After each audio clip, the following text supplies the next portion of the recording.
Baiklah, assalamualaikum warahmatullahi wabarakatuh.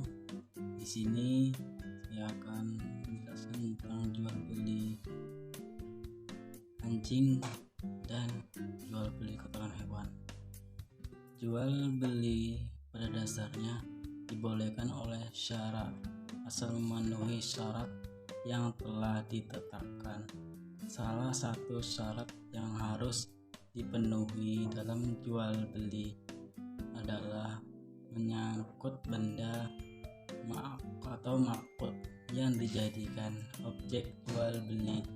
Adapun mengenai barang atau objek daripada suatu ijab kabul, haruslah sesuatu yang jelas baik jenis, sifat, dan jumlahnya. Bahkan barang tersebut tidak boleh ada keraguan mengenai hukumnya tentang haram atau bukan riba.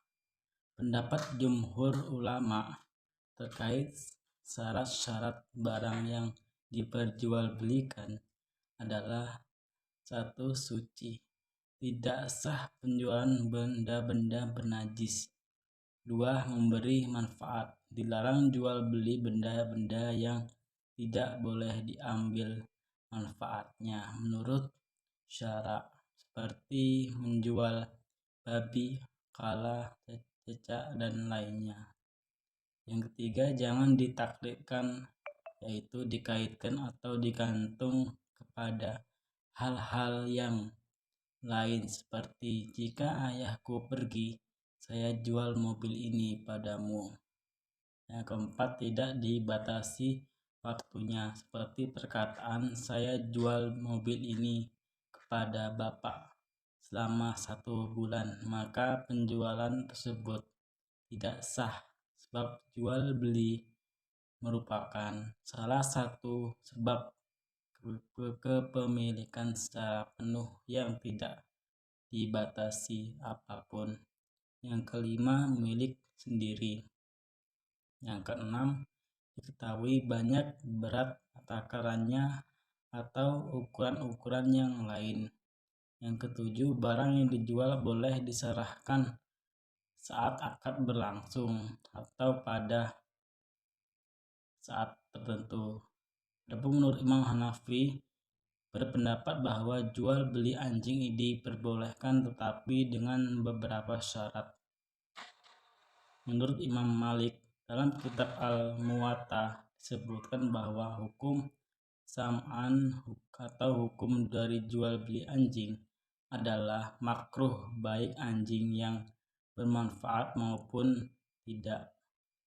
Menurut Imam Syafi'i, dalam kitab Imam Syafi'i berpendapat bahwa jual beli anjing itu tidak diperbolehkan, di mana beliau berdasarkan hadis Nabi yang artinya, dari Abdullah bin Yusuf, kami diberitahu Malik dari Ibni Syihab dari Abu Bakar bin Al-Rahman dari Abi Mas'ud Al-Ansari, sungguhnya Rasulullah SAW melarang berharga anjing, mahar, berzina, dan ongkos peramal.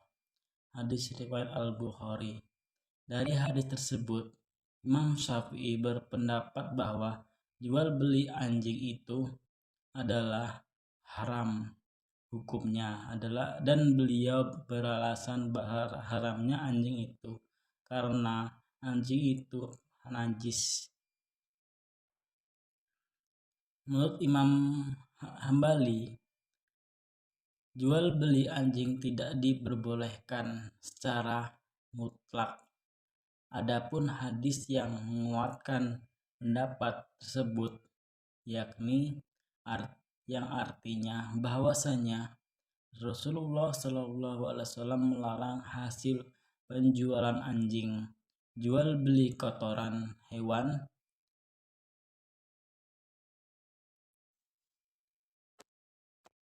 dan adapun untuk jual beli kotoran hewan itu, menurut Imam Hanafi, dalam pandangan Al-Hanafiyah, pada dasarnya benda najis itu haram untuk diperjualbelikan.